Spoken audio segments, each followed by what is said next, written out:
Hai teman-teman yang berbahagia, berjumpa kembali dengan saya, Dr. Andri, spesialis kedokteran jiwa dari Rumah Sakit Omni Alam Sutera Tangerang. Di kesempatan kali ini saya ingin sedikit berbicara, kebetulan pagi habis olahraga, sebelum praktek saya ingin membicarakan tentang tekanan darah. Nah, mengapa ini menjadi penting? Karena banyak di antara teman-teman yang suka bertanya kepada saya, pasien juga bertanya, sebenarnya kapan saya harus melakukan pemeriksaan tekanan darah atau tensi? Lalu juga ada yang bertanya, dok, saya itu paling takut deh kalau di rumah sakit harus tensi atau mengukur tekanan darah. Saya kayaknya mendingan nggak usah deh ya. Dan ini terjadi juga di dalam praktek saya sehari-hari di mana banyak sekali pasien yang sudah tidak mau ya melakukan pengukuran tekanan darah. Dari mana saya tahunya? Biasanya kalau kita datang ke rumah sakit ya, suster akan membantu saya untuk mengukur tekanan darah pasien.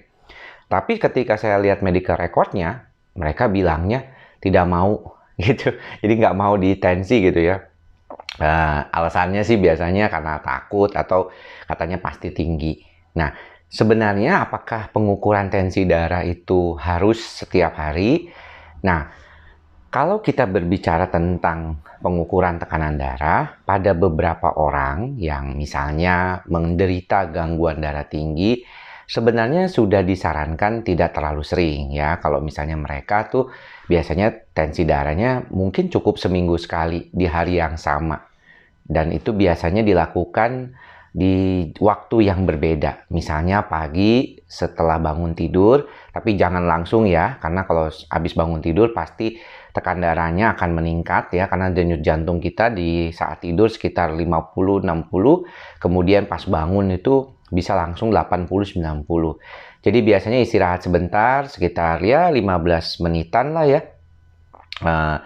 Kemudian sebelum sarapan atau minum kopi atau melakukan aktivitas, melakukan tensi darahnya. Nah, kemudian juga di malam hari menjelang tidur.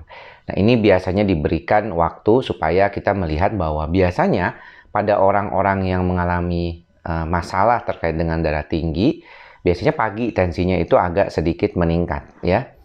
Dan kalau misalnya dia sedang dalam pengobatan tekanan darah, obat tekanan darah tinggi, biasanya sih relatif stabil.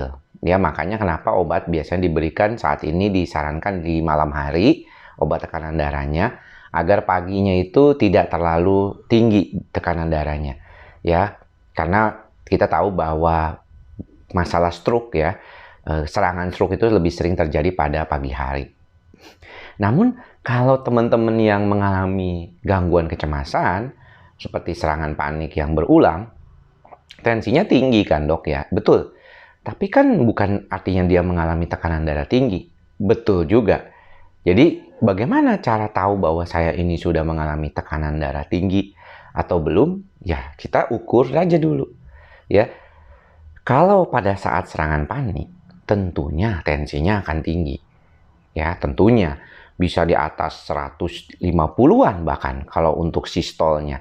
Tapi biasanya kalau orang itu tidak punya bakat darah tinggi, diastolnya atau tensi bawahnya itu masih di bawah sekitaran 80-90-an. Ya, kalau dia sudah 100, biasanya memang dia ada mungkin ke arah tekanan darah tinggi. Nah, pengukuran ini biasanya jangan terlalu patokannya tuh sekali ya, di beberapa literatur maupun di berbagai website terkait dengan tekanan darah biasanya dilakukan 2-3 kali sehari itu ya, dan waktunya berbeda-beda.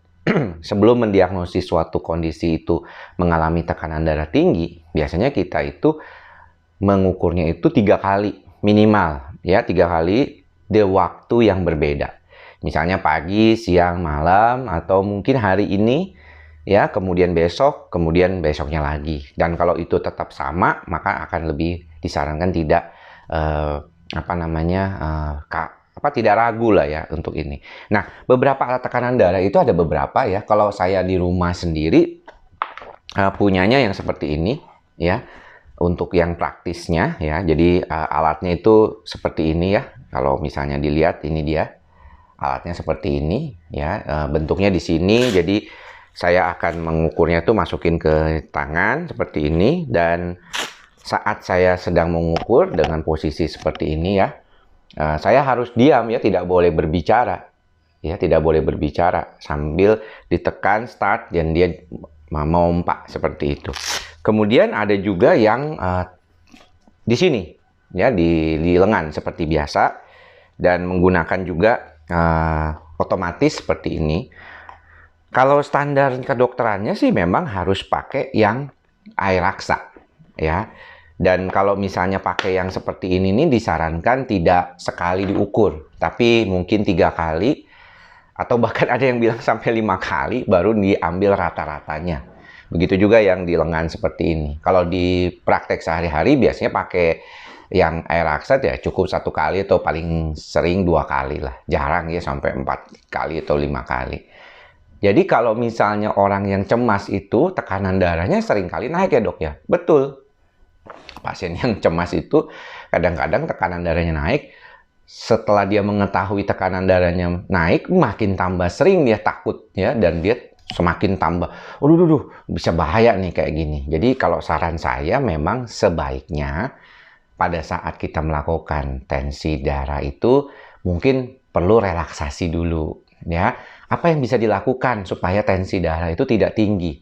Karena ada namanya istilahnya tuh white coat hypertension. White coat hypertension itu adalah istilahnya kalau masuk ke rumah sakit atau ngelihat orang yang pakai baju putih, diistilahkan tuh dokter, dia tensinya naik gitu. Tapi kalau di rumah nggak masalah. Nah itulah mengapa waktu beberapa tahun yang lalu saya pernah ikut salah satu seminar yang berkaitan dengan masalah jantung dan pembuluh darah.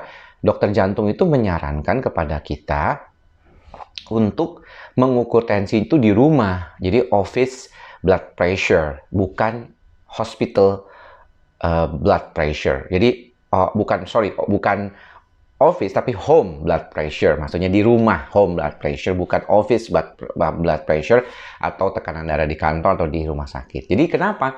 Karena itu tadi ada faktor pengaruh tuh, sensasi kecemasan, dan kemudian kalau ngelihat teman-teman yang ada yang sering ngeluh, kalau saya ngelihat dokter tuh rasanya saya ketakutan begitu. Nah, menenangkannya gimana? Menenangkannya itu teman-teman bisa menggunakan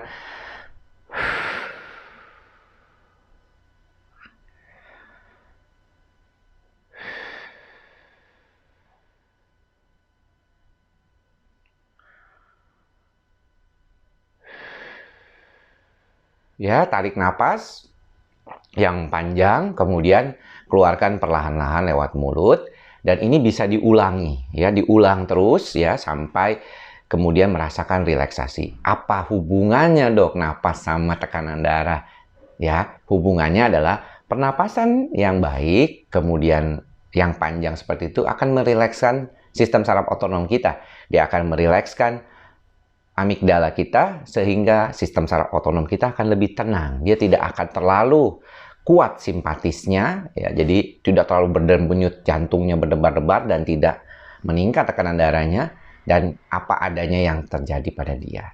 Jadi itu ya tipsnya ketika teman-teman akan mengukur tekanan darah. Tapi hubungannya tekanan darah, cemas, panik, dan mengapa meningkat itu akan sangat kita harus pahami.